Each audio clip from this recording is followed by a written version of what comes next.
Один мастер боевых искусств как-то сказал: победа — это не только победа в поединке, настоящий победитель — это тот, кто несет в себе победу всю жизнь. Школа боевых искусств Генсинкан существует в Якутии более 30 лет. Название переводится как «Дом северной души», и хозяином этого дома бессменно является его основатель Целестин Цухсинский. Вы смотрите программу «Якутия Лайф». Меня зовут Ирина Ефимова, и мы в гостях в Доме северной души. Целестин Яныч, здравствуйте. Здравствуйте. Ну что ж, я вас можно поздравить, наверное, с круглой датой, потому что, по моим подсчетам, 35 лет, как существует ваша школа. 19 марта будет 35 лет. Вот, расскажите, как все начиналось, и, насколько я, опять же, знаю, это вообще в Белой горе. Да, это мы начинали в Белой горе. Вначале был кооператив здоровья. После кооператива здоровья вот официально мы преобразовались в федерацию. И вот работаем с тех времен. После Белой горы мы переехали в Якутск. Начали расширяться потихонечку. У нас были филиалы там, в Момском районе, Чукурдахе, в Алайховском районе. Ну, то есть постепенно вот из этих вот мы, ну и в Якутске, естественно. Ну так вот работали, переехали в Якутск, построили вот этот зал в 98 году, спустя 10 лет, и развиваемся. Превратились из простого клуба в федерацию международную. У нас 28 филиалов по миру, в разных странах. Ну, вот вкратце как-то вот так. То есть, значит, северной души, в прямом смысле северной, даже арктической, можно сказать. Да, да. Ну, начинали с Арктики. Ну, тут история немножко как бы... Мы как-то не акцентировали на Арктику, если честно. Приезжал Сода Масанори, депутат парламента Японии, сюда вот на это место. Мы выбрали это место, ездили по всему Якутску, искали место, где построить вот этот зал. И вот когда мастер, у кого я тренировался, они дали вот название «Дом северной души», то есть Генсинкан. И мы вот как бы вот работаем. То есть с японского это получилось? Да, с японского. Ну, история тут вообще, не знаю, я банально все время одно и то же как бы говорю, но потом как-то вот немножко время как-то мы растерялись, что ли. Ну, я имею в виду. Вот мне сегодня вот напомнили, что 35 лет, я вот сегодня так вспомнил, 35 лет – это большой промежуток в жизни, все-таки были победы, радости. Приезжали в этот зал к нам разные звезды, там голливудские актеры, приезжали мастера боевых искусств, их было здесь очень много. Перечислять, наверное, есть смысл или нет смысла? Ну, давайте. Давайте. Приезжал Дон Дракон, 11-кратный чемпион мира по кикбоксингу из Америки. Был Эрнесто Хуст, тоже победитель К1 из Нидерландов. Бранко Сикатич, это уже исторический человек тоже, да. Он тоже победитель К1. Гарри Васневский приезжал, грандмастер из Великобритании. Мастер боевых искусств Лавинет Жак из Франции. Ой, кто еще был? Виктор Лагарта из Португалии. И многие. Еще американец Ларри Китс приезжал со своей командой. Ну, как-то так. А это Синтия? Синтия Ротра очень хотела приехать сюда много раз, да. Ну, у нас возникали тут... У нее кастрофобия, она далеко летать немножко как аэрофобия. бы... Аэрофобия, вернее. И было сложно. И она приезжает на наши мероприятия, которые мы проводили. Мы же проводим Кубки мира 1 раз в 2 года. с 2011 года. И она на наши мероприятия постоянно приезжает. Я имею в виду, мы проводили в Хорватии Кубок мира, проводили Кубок мира в Португалии. Ну, то есть, а там система же как? Все же логистику уже продумывают. Да? Конечно, мы очень хотели привезти как-то здесь, но логистика такая сложная, что американцы, например, едут целые сутки летят, там через перекладных и так далее. Ну и финансово, и немножко тоже довольно накладно. Поэтому мы, увы, проводим свои соревнования вот именно, где наши филиалы есть, там в Венгрии, там, в той же Португалии, во Франции, в Нидерландах, то есть, ну и в Балканах тоже, в Сербии. А вот это уже эти, как бы скажем, в нашем первом Кубке мира, которым мы вот такие вот были, мы хотели стилизованно, как Сахалы, этот сделать, Сергей, но как-то не получилось. Но все, кто получал первые места, они получили вот такой вот. А то есть это ваша награда, Ну, ваш кубок? да, это уже сына моего. Ага. Вы сказали кооператив здоровья, от этого названия прямо так четко духом времени повеяло, да? Ну, кооператив здоровья же как раз вот эта мода началась, вернее, не мода, нужно же было как-то работать, и мы тогда создали клуб вначале здоровья, да, то есть как бы... То есть вернее, там были не только единоборства, да, получается? Нет, там именно единоборство. Мы делали... Вы просто назвали здоровье. Назвали, да, потому что там занимались же как было, единоборствами. сейчас я объясню. У нас было как, когда я приехал, энтузиазмом вот этим своим заразил людей, да, ну то есть детей там, и тогда еще был Советский Союз, вернее, ну уже... На излете. На излете, да. И, как бы сказать, всех учеников, которые вот у меня занимались, их всех заставляли вступать в комсомол, да. Ну, комсомольское как бы это, и говорит, каждый ребенок должен, кто не комсомолец, то должен вступить. То есть какая-то вот... И нам выбора не было, конечно, и у нас дети вступали в комсомол и тренировались. Вот. Конечно, была конкуренция, там у нас были борцы, да, мы очень дружно дружили, но зал делили как бы напополам. Тут борцы, а тут мы, да. Естественно, детишки все смотрели на нас, им было интереснее, что борьба это одно, а тут мы... Но борьба давно известна, а тут же новое, тут что-то это же новое, модно и, было. естественно, мы начали развиваться. Ну и вот как-то вот пошло вот именно здоровье. Пришлось, ну там же тоже была же конкуренция, да, и всех больных, хромых мне, то есть китайская гимнастика там и так то есть далее. кто здоровый, те в борьбу. Те в борьбу, а те это... А потом получилось наоборот. Все из борьбы, все уходили ко мне. Ну и мы немножко как бы так, баланс такой выровнялись и нормально.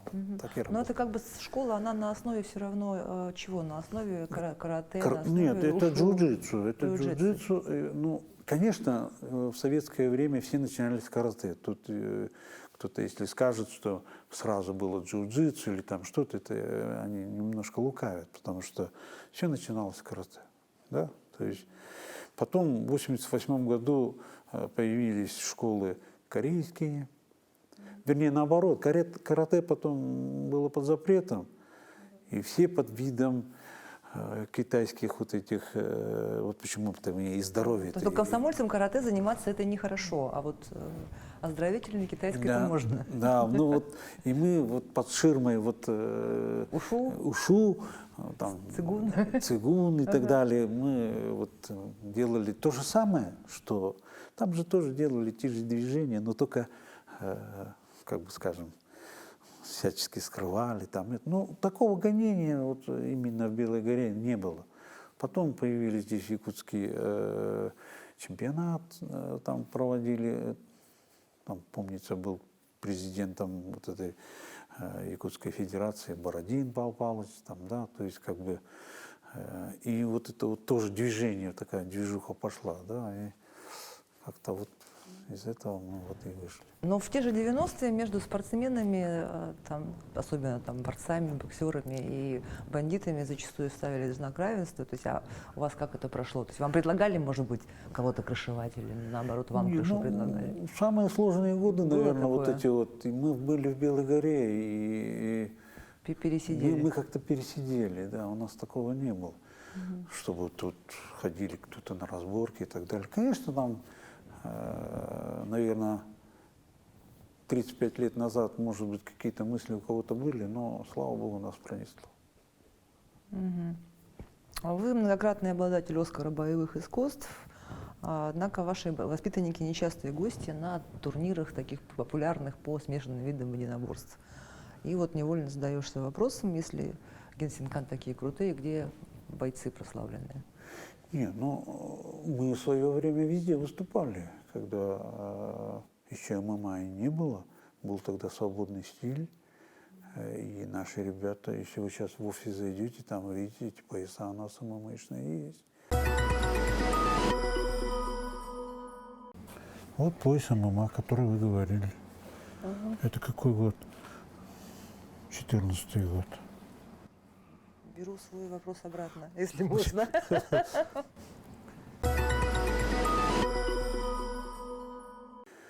Да, мы выступали в основном за границей. Мы много раз устраивали эти же профбои. Просто, наверное, видимо, не было, как сказать правильно, не было вот этой вот пиар-компании, как сейчас. Да? В то время все было как бы Ну, более... тихо поехали, тихо там Тихо выступили. приехали. Победили, Да, кубок, да, да. приехали. Кубок поставили тут в кабинете да. и все, да? Тоже очень ценный. Там мы в Японии выиграли. Да, покажите. Да, вот.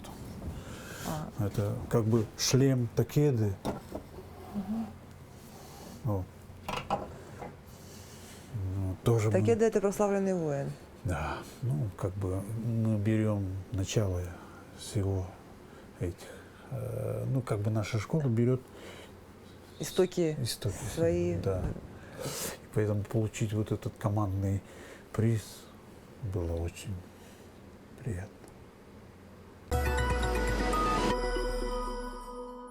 И потом, сейчас вот в современном этом, но мы тоже стараемся, мы экспериментировали в то время очень много, да, то есть мы участвовали и в карате, и ушу саньда, и в разных вот этих видах, и везде мы неплохо выступали, у нас очень много, тоже бразильское джиу-джитсу, тогда еще здесь мало кто об этом знал, мы уже выступали. Это сейчас у нас уже все говорят, вот мы там первый бразильцы. Да нет, мы первые уже были уже с нашими ребятами и выступали именно за границей. Да? Еще в 92 году Саша Соловьев по бразильскому джиу-джитсу занял там 3-е место на открытом чемпионате Европы. Вот вам, пожалуйста. Мы пробовали во всех вот вариантах. Конечно, сейчас это провокационный вопрос. Вот где же вы? Ну, мы есть здесь и сейчас. Сейчас вот, к сожалению, немножко, как сказать, в мире сейчас другие сейчас политика там и так далее. Мы как раз подписали 2 контракта на этих.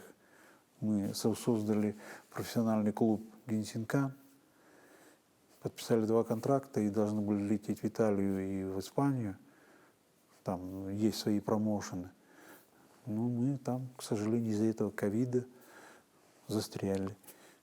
Ну, в принципе, все мои друзья там эти есть, мы можем это все восстановить в любой момент.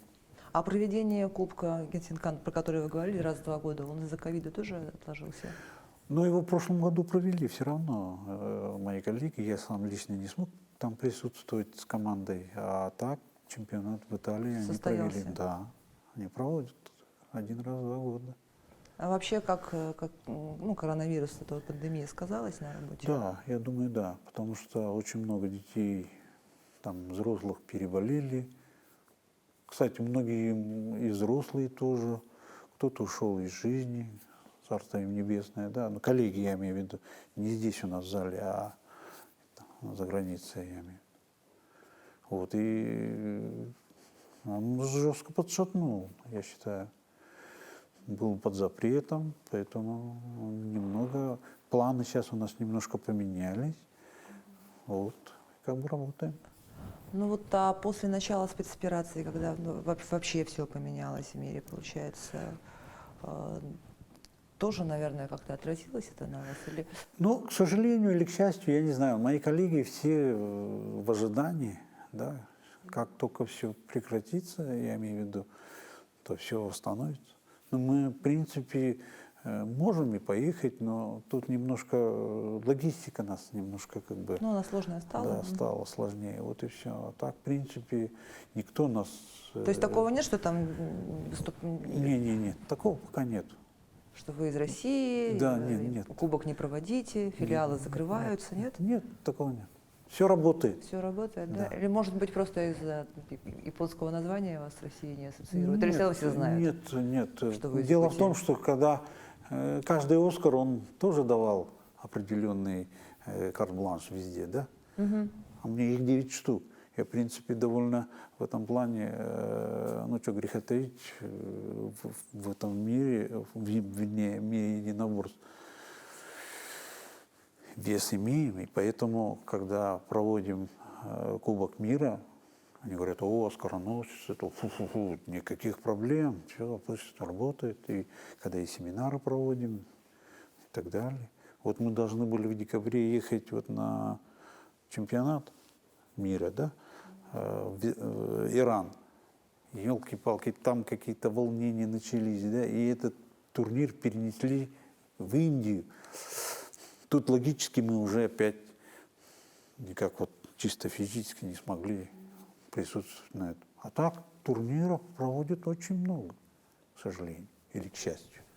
А вот 9 Оскаров — это рекорд, или мне кажется, что это рекорд? Ну, наверное, да. В принципе, 9 раз я был номинирован, и 9 раз получил вот эти статуэтки. И поэтому мне очень приятно, что меня признали, признают. И как бы наравне вот с этими теми же звездами, с теми же Дон Драконом, Синтией Ротрак. У них у всех по 9. Но у них уже, наверное, в этом году будет, наверное, побольше.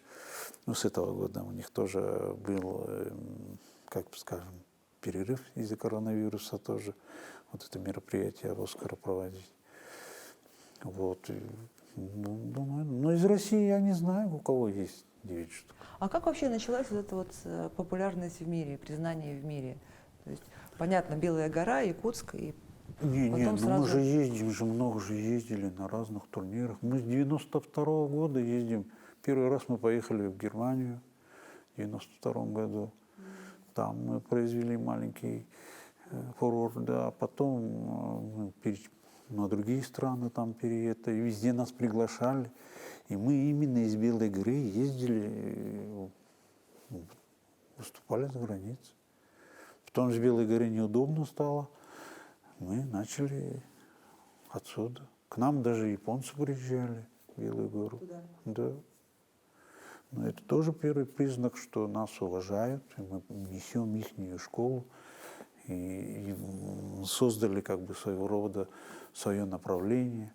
Именно направление, именно наша методика, она им, ну, моим коллегам нравится, то, что мы можем выступать в нескольких видах. Да? То есть, например, вот борцы борются, одна медаль. Мы можем и бороться, и драться, и показывать формальные упражнения. И там, вот было время, где у нас мальчик на чемпионате СНГ 8 медалей выиграл золотых. Да? Один. 8 медалей. 8 медалей участвовал. Вот. Понимаете, таких примеров очень много. Мы вот, хотя наши, там, как скажем, журналисты обычно писали: вот они едут, привозят ведрами медали, как это так, невозможно. Возможно, Мы же привозили, это же факт. Мы же не купили где-то эти медали и на шее и привезли домой. Вот так что тут нормально все. Методика, она подходит ко всем, и детям, и взрослым. И у нас много, скажем, в возрасте люди тренируются тоже, да, то есть примеров очень много.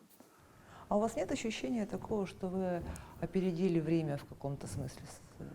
Ой, я как-то вот там не задумывался. Мы делали свою работу и так и делаем. И сейчас тоже. Хоть кто-то говорит там, вот, вас не слышно. Почему? Мы просто нигде не афишируем. А так. Вот до пандемии мы выезжали на тот же Кубок мира. Очень хорошо выступили. У нас там тоже чемпионы были. Практически все с медалями приехали. У кого там 2 медали, у кого 3 медали. Ну хорошо, а ощущение такого неуслышанного пророка в своем отечестве, нет? Не, я бы так не сказал. Все нормально. Ну, понимаете, обычно некоторые люди все жалуются. Вот, мы столько делаем, нас никто не признает, мы там то-то, то. Да нет, наверное. Мне кажется, такого нет. У меня со всеми ровные отношения. Ну, может быть, кто-то в душе там конкуренцию видит, но это, наверное, хорошая, нормальная, здоровая конкуренция. Я не... А мы здесь работаем, получаем какие-то там преференции, может быть. Ну, так, нормально. Я не жалуюсь абсолютно. Ну, вот вы сказали, что занимаются там и люди в возрасте и так далее, то есть вообще любой может прийти или... Да. Мы сейчас вполне можем с кем угодно. Конечно, у нас есть сборные, конечно, у нас есть определенный резерв, который мы готовим для детей. Там приходят, конечно, и девушки, и женщины. Сейчас что-то их много стало у нас, женщин и девушек. Может, в принципе, их много стало? Или... Нет. Мотивация у них другая у нас. Да? Да. Это тоже очень, в моем вот этом наблюдении, большой прогресс у них, у женщин, у девушек, вернее. А какая мотивация? Не знаю. Вот для меня это непонятно абсолютно. И у коллег своих спрашиваю, они все то же самое говорят. Что-то у нас творится. Мужики немножко, пацаны, я имею в виду, немножко, как бы, либо их чересчур, что они, пацаны, или же наоборот, избаловали их всех, все сидят на этом. И абсолютно вот, приходит другая мотивация абсолютно.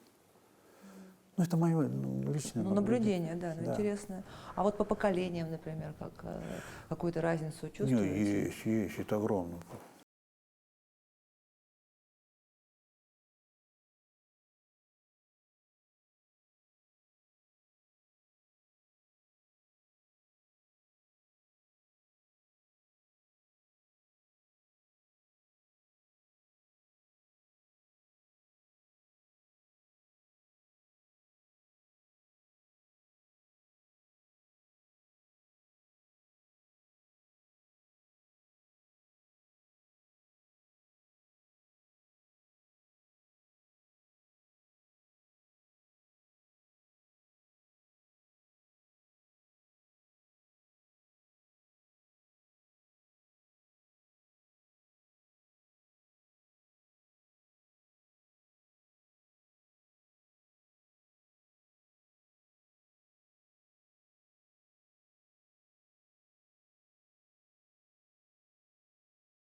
Рисунки нарисовал? Да, и ходит, вот, все свои пальцы тренирует. Он геймер, вот. Ну, вот, бывают и такие тоже. Хотя он хорошо выступал, тоже выиграл медаль тоже. Прошел хороший семинар, получил определенный пояс там и так далее. Так что дети есть такие. Но это бич, компьютер. Он рассеивает все внимание и так далее. Поэтому тут тоже есть свои проблемы. Ну, с другой стороны, это же способствует и продвижению. Ну, то есть там через те же соцсети можно легко продвигать там. Не, ну это да, в этом нет проблем. Это тоже хорошая вещь. Сейчас же никто же не бегает, объявлений же на столбе не вешает же, правда? Сейчас все сидят на компьютерах, вернее, на смартфонах там, и так далее, телефонах. У вас есть специальный человек, который ведет соцсети Федерации? Не, раньше был. У меня сын средний, он сейчас уехал в Питер, и, к сожалению, он немножко как бы... А у меня иной раз не хватает времени. Там же надо же постоянно же это дело продвигать. Может быть, это это маленькое. Но я думаю, мы это вопрос времени решим это. Ну вот, кстати, дети, они же у вас тоже тренерами работают? Да. Старший сын сейчас в Венгрии работает, средний в Питере, дочка здесь мне помогает, но она, к сожалению, вышла замуж. Почему, к сожалению? Ну, я всегда как бы вышла замуж, и сейчас ждет ребенка, поэтому вся вот это на мне. Вся нагрузка, давайте так скажем. Вот смотрите, в свое время вот эти ваши призы на каких-то выступлениях, да, там те же «Оскары», они же все равно работали так или иначе на имидж школы Да. и, соответственно, республики и страны. Вот что такое для вас вообще патриотизм? Патриотизм, так и есть. Любить Родину. Да? Ну, как обычно. Может быть, это банально звучит, но это там любовь к Родине, любовь к своему народу. Знаете, вот когда выходишь, твой воспитанник и играет гимн России, да, он с медалью стоит, ну, кроме гордости, там, это же, и настраиваешь ребят тоже так же, да, вы выступаете не за, там, за клуб какой-то, да, вы выступаете за Россию, на вас вся страна смотрит, вы должны гордиться, да, то есть вот это все и есть наш патриотизм. Но вот если в советское время было специальное, ну вот воспитание там такое, да, уделяли этому вниманию, порой перегибали палку, как вот вы сказали, с теми комсомольцами, Ну да. то сейчас какие-то пытаются вот эти практики возрождать. Да. Ну вот, например, там какая-то обновленное подобие пионерской организации будет. Вы считаете, вот это нужно? Думаю, детям? да. Да, это нужно, потому что все-таки вот я вырос в Советском Союзе, поэтому знаю. Перегибы, они есть везде, наверное. Но я вот, например, не сильно это как бы ощущал, да. Пионеры, октябрята, там, комсомольцы. Это же все же как бы дисциплинирует молодежь, будем говорить. Там лагеря проводили, там это было раньше, если кто-то в лагерь поехал, это так круто. Если кто-то не поехал в лагерь, значит, понимаете, то есть я считаю, да, надо возрождать, потому что, мне кажется, должна быть вот этот патриотизм, любовь к родине, она должна быть. А учитель, он должен быть беспрекословным авторитетом? Ну, наверное, да. Наверное, да, потому что невозможно воспитать, если это как доктор, да? Если пациент верит доктору, он вылечится. То же самое и учитель. Если учитель не будет требовать от ученика, как бы скажем, наверное, должен Я вообще считаю так, тренер, он, вот я беру по своей специфике. Если тренер строгий, строгий я имею в виду, да, справедливый, то от него только будет толк, он воспитает чемпиона. А если он будет мягкий, слишком добрый, как можно воспитать в спортсмене вот это вот, как скажем, научиться побеждать? Поэтому, наверное, авторитет должен быть. В наше время мы всегда видели, если ты его уважаешь, значит, соответственно, и результат будет. А в семье вот, авторитет родителей? Ну, вы сами из многодетной семьи, Да. и у вас Да. много детей. Вот, если говорить про авторитет родителей в семье, например, да? Это очень важно, я считаю, авторитет родителей в первую очередь. Ведь вся же проблема-то от родителей. Если я халатно отношусь к своим детям, там, не обращаю на них внимания, он же там растет без всяких этих. Ну, вот, скажем, среди моего поколения модно быть другом детям, да? Да. Вот, Не, ну друг то же самое. Ну, это в моем понимании, это, как бы сказать, а некоторые психологи говорят, вот нет, не надо с людьми дружить, тут должна быть субординация, так скажем. субординация должна быть, да, наверное. Хотя меня отец и мать воспитывали. Ну, в семье же, ну, родитель должен же быть, как говорится, строгим и справедливым, наверное. Так же, как и тренер? Ну да. Ну, это в моем понимании. Да, потому что он должен быть и мягким где-то в меру, не ругать за двойки, например, да? Или наоборот. Вот меня отец убеждал, всегда убеждал. Он никогда не наказывал. Хотя нас было 6 балбесов, да.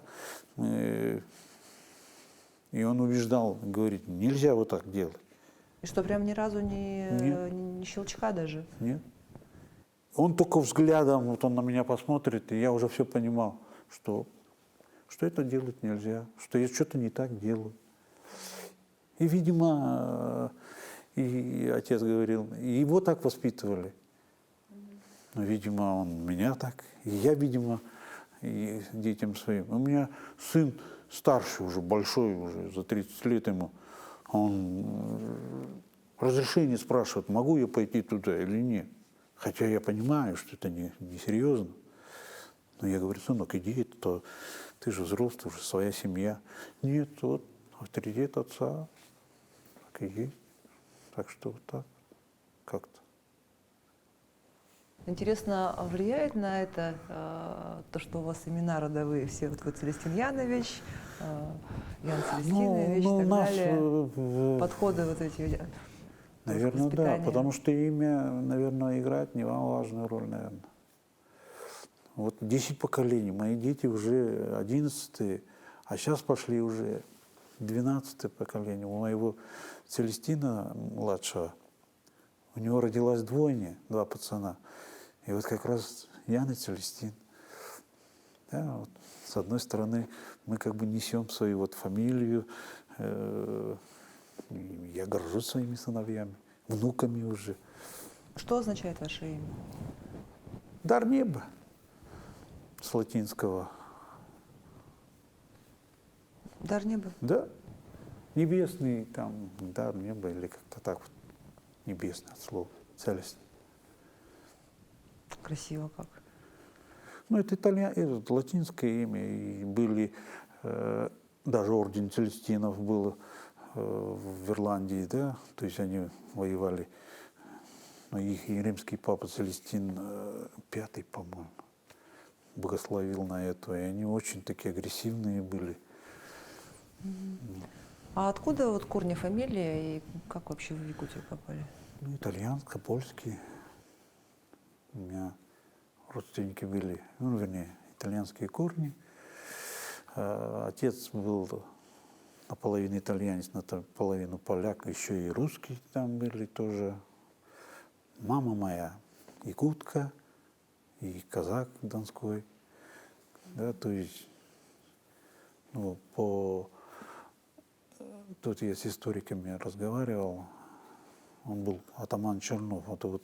Он служил вместе с Колчаком, и по версии, опять же, по указанию того же Колчака, он повез это золото Колчака куда-то, то ли в Америку, то ли куда. И вот где-то под Зашиверском они где-то его там спрятали. Это как наши историки говорят. И тогда уже начала советская власть, и они под видом геологов вернулись в Ортодойду, есть поселок такой, в Момском районе. И он сошел с моей бабушкой. С моей бабушкой, там потом родилась моя мать. Он, как сказать, эти красногвардейцы нашли деда моего, там они вроде как перестрелки, там местные жители это все помнят. Хороший, говорят, был мужик, было время такое вот. И корни мои, получается, намешано все там. И казаки, и русские, и якуты, и поляки, и итальянцы. Полный, как говорится. Но вы себя считаете? Я якут. У меня даже в советское время по паспорту было якут. Я свободно владею якутским языком, вырос, поэтому себя считаю. Свободно общаемся со всеми. Пишу, читаю на якутском. Здорово. Немногие сейчас могут похвастать. Может быть. А вы можете себя назвать счастливым человеком? Да, могу. Я действительно счастливый человек. У меня хорошая семья, дети, внуки, друзья у меня хорошие. Все мои мечты, можно сказать, сбылись. Я мечтал хотя бы одним глазком вживую увидеть ту же Синтию Отрок, того же Билла Уоллеса, Дона Дракона. Пришло то время, где я с ними в обнимку, в друзьях, поддерживаем даже до сих пор дружбу. Мечтал получить Оскар. Это для любого тренера я аж 9 раз получил. Поэтому я счастливый человек. У меня хорошая жена, любимая. Дети мои тоже все. Поэтому я счастливый человек. Ну что ж, это была программа «Якутия Лайф». Меня зовут Ирина Ефимова. Смотрите нас по будням в 19:15 и расскажем, чем живет Якутия. Спасибо вам большое. Спасибо.